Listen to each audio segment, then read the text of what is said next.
Wait. Hey guys, guess what day it is? It's my favorite day of the week because I get to spend it with you, and more importantly, I get to spend it with these gorgeous, gorgeous girl named Nia. Now, Nia got me really super excited. You want to know why? She reminds me of Spot.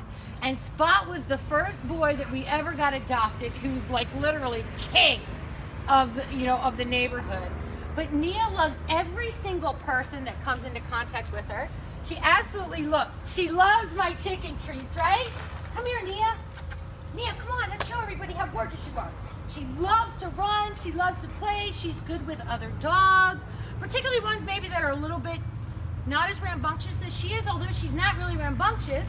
She's 2 years old, she's a little pitty mix. Sit down, ready?